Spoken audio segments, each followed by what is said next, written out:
Okay. Can I ask a follow-up?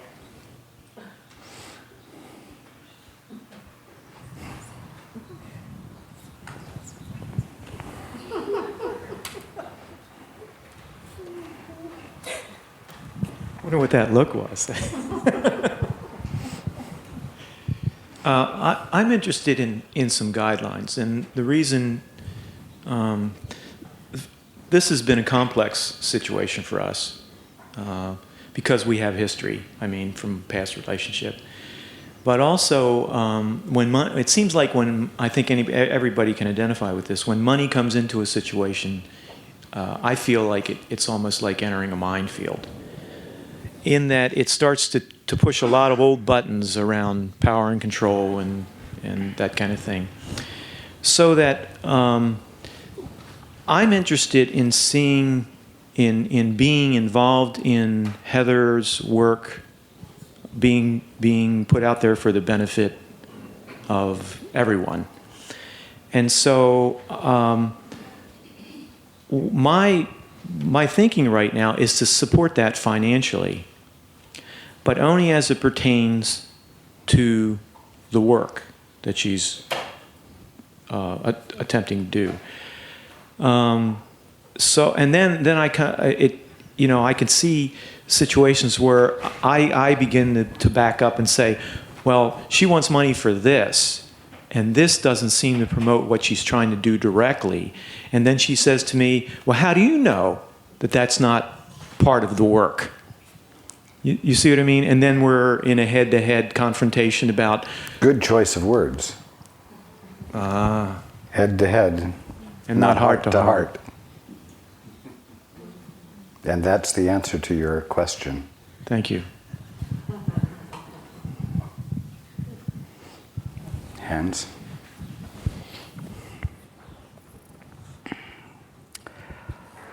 The lady. Yes. Yes.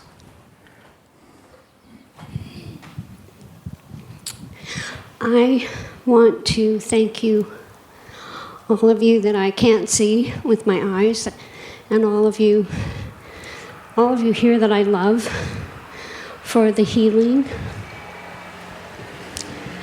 And I look at my reactions to it and realize that part of me wants desperately to figure out what I did to have that all happen, and I didn't do anything. And that kind of bothers me, because it really was... What you did was... Shut up.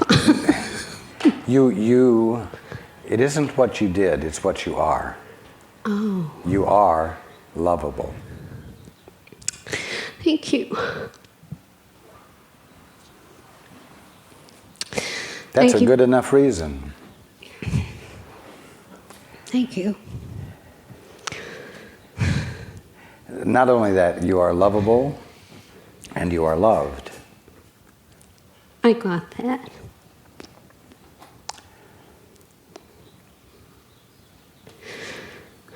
You could say that what you did was you didn't block the receipt of it. I think I tried real hard. You did. All of you do.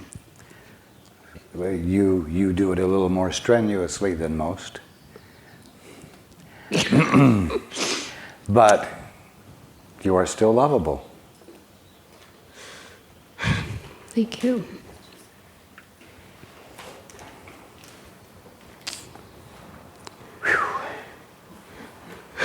Nobody can do anything to deserve healing. Nobody can do anything to deserve love. Because before the you that wants to do something to become lovable, before the you that wants to do something to become lovable does anything, you're already loved. And the you that thinks it has to do something to become lovable isn't you at all. It's just a conglomeration of idiotic ideas held in the That makes mind. sense. And they don't mean, as the saying goes, diddly squat.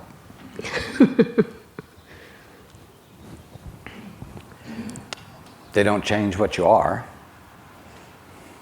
They don't do anything except distract you.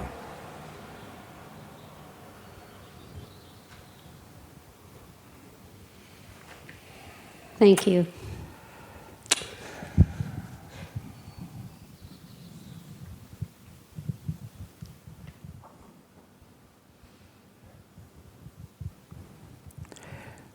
I've said this in other ways at other times, but the thing that makes it most difficult to have forward progress, I'm putting that in quotes, in terms of your awakening is, not yours but everyone's, is that is the ingrained belief that you are responsible for becoming worthy of your good. As a result, if you don't have evidence of your good, you must be failing at whatever it is you're supposed to do to become worthy. Excuse me. Yes. Assist me. Just a moment. Technical difficulty.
Still not, the counter's still not working.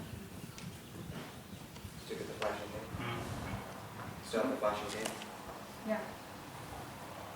Try new tape.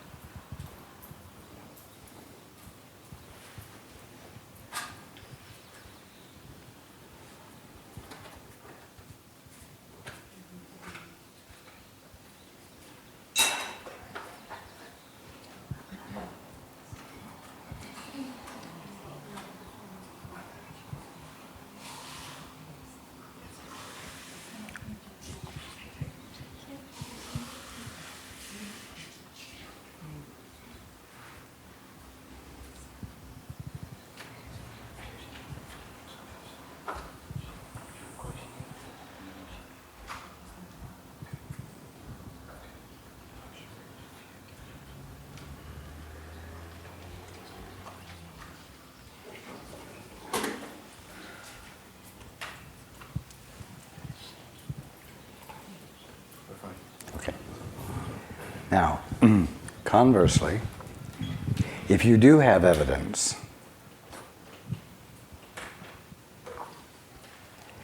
you say you have behaved responsibly and this is good.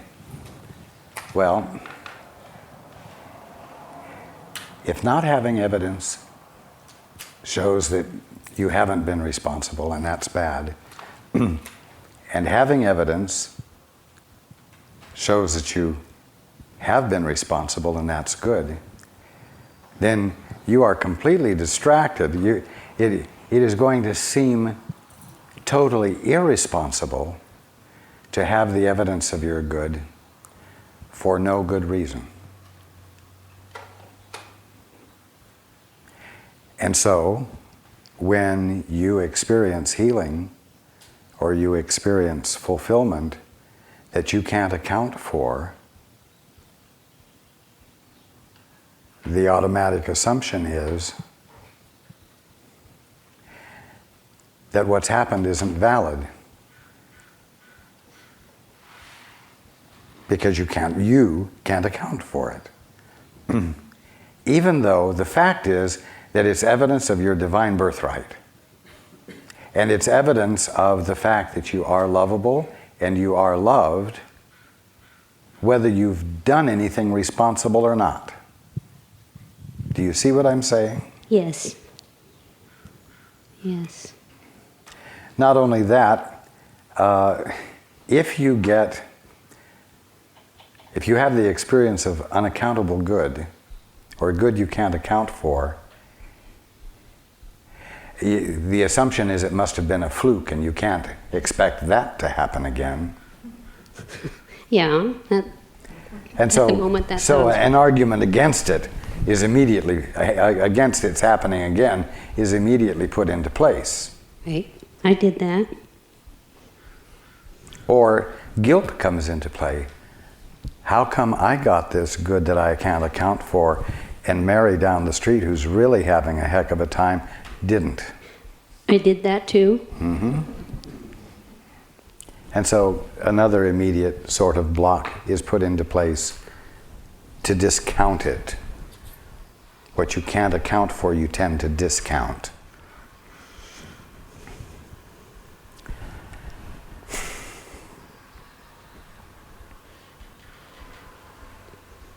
Do you see why I keep harping on this statement? It is the Father's good pleasure to give you the kingdom.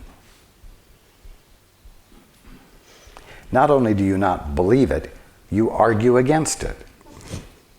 I Not did you that. alone. Yeah, but I did.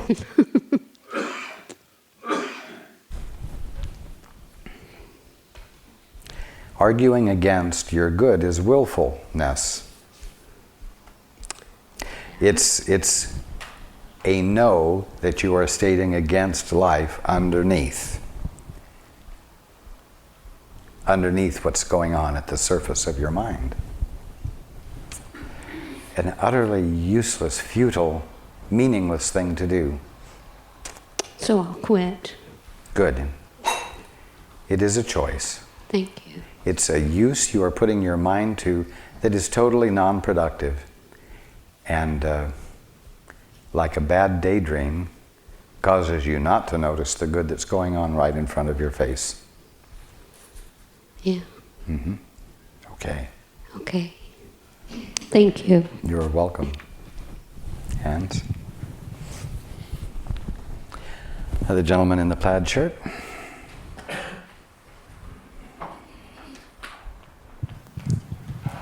Good afternoon.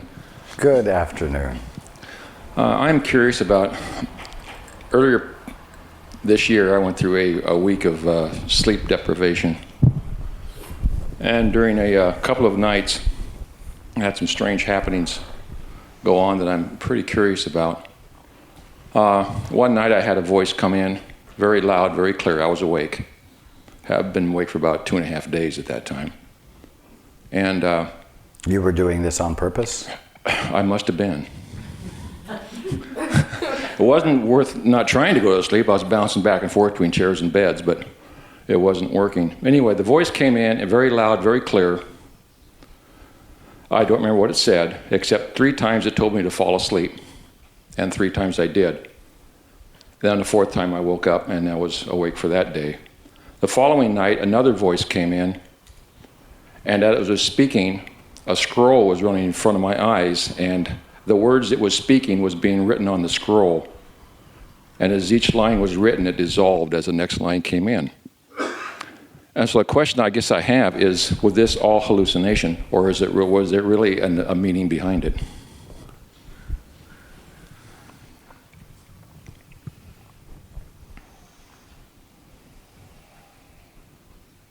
They were not hallucinations. And they were not meaningless. Well, then the question is something else to occur to build upon what happened then? Yes, indeed. They were preliminary steps, you might say. Be patient, be attentive and curious.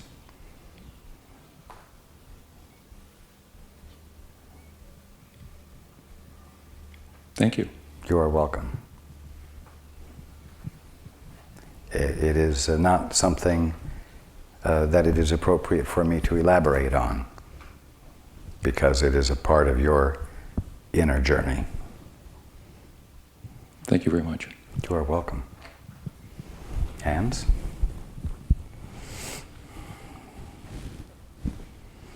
The lady in the red.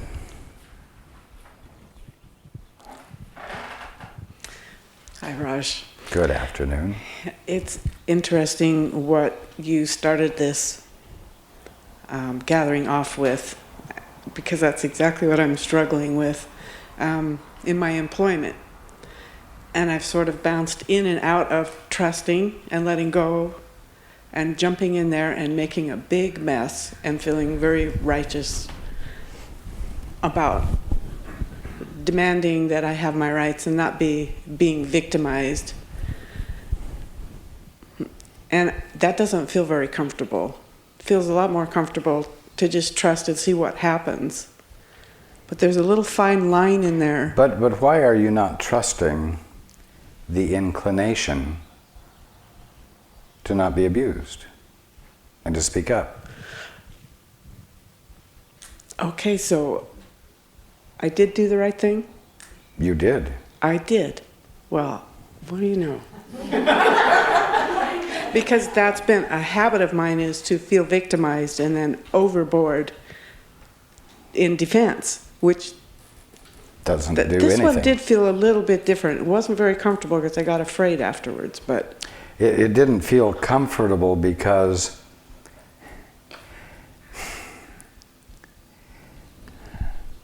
you have to be pretty pissed off to speak up.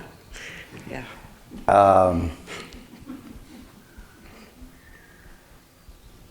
And so when righteousness, not self-righteousness, when righteousness comes up,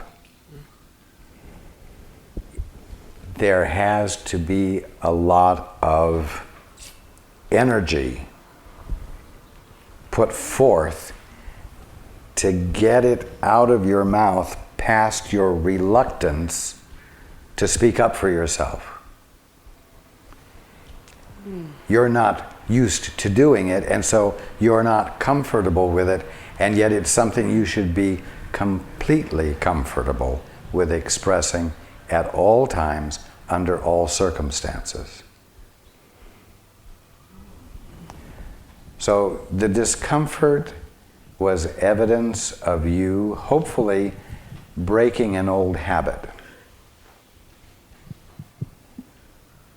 Now, if you don't ever do it again when there is a call for it, then you will not have broken the old habit, and you'll have to face the discomfort again when you express yourself in a way that you're not familiar with expressing yourself. If you're not familiar with saying no when abuse is happening, then when you finally do say no, you will judge it as being an uncomfortable experience. You will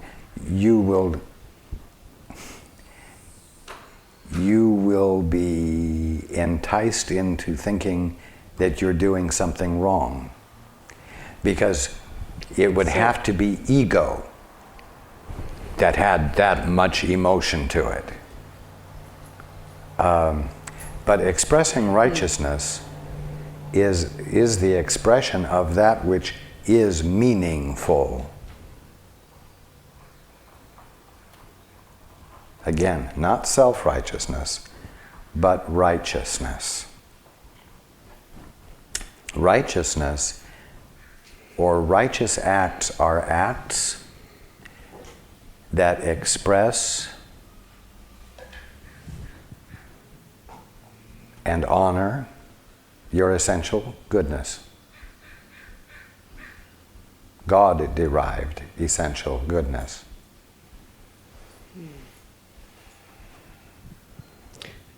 Did that do any good, what I did? Absolutely. It did.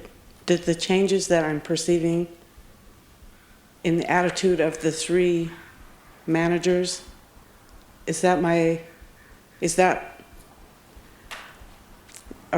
part of the result of me marching in there and Absolutely. really? And this is the first time I've ever really done that. So I just now sit back and see what happens. I mean, not allow any abuse to happen. Exactly. Well, you have no other choice unless you want to go out and create a happening. That's what I don't want to do. Right. And that was not your intent when you did what you did. You simply, in so many words, said, no, I will play no part in this abuse.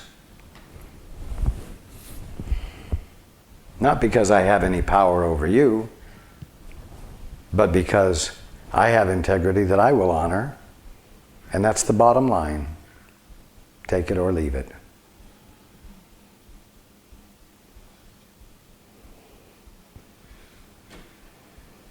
Great. Could I ask one other little question, unrelated? Will everybody let her ask? Yes, you may. Okay, I've been going to a chiropractor for my back, and he's done a lot of good for my back. I don't have low back pain every day anymore. It's sort of worked its way up, and now it's in my neck, which is an interesting symbol. But is there anything I can do or should do to hasten that or to get it healed all the way, or is it healing and it's just slowly? Just continue as you have been. And it will all go away? Oh, absolutely, yes. Okay. Okay. Thank you. You're welcome. That's it. Okay. Hands?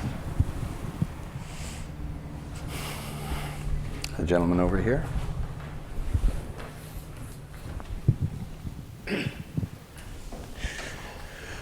Hi. Good afternoon. I have a couple I have one small question, one big question. Toss a small one. I had an experience where it seemed like I had a visit from you a while back in a non-physical form. And I'm wondering if, that seemed real to me, and I'm wondering if you can confirm that or if it doesn't really matter. I can confirm it. Good. The other thing is you said earlier in response to a question that we can't possibly become completely defenseless all at once. And I'm wondering, since I was listening to what you said about being lovable and not needing to deserve love, if I cannot, even though I don't deserve to become defenseless all at once, if I could get that love and be defenseless all at once. In other words, I guess I'm asking, would it be all right if I became more awake? Suddenly? Yeah. I don't want to, I'm not trying to be confrontational, but I'd be up for it like right now if.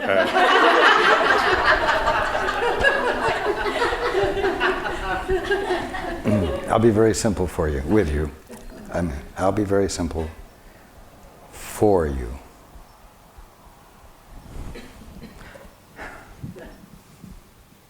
Not that you need someone to be simple for you, but you always receive exactly as much as you're able to receive.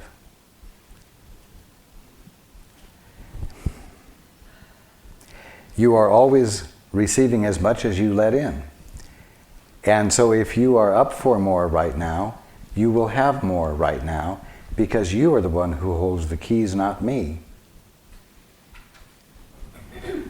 So,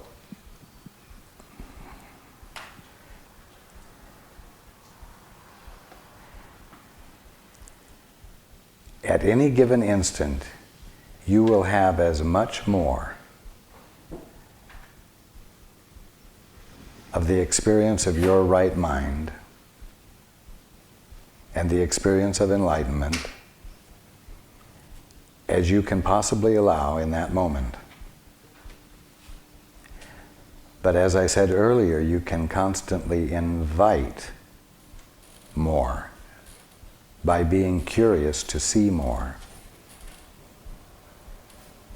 By letting your desire to see more express a greater need than your need to see things as they are at the moment.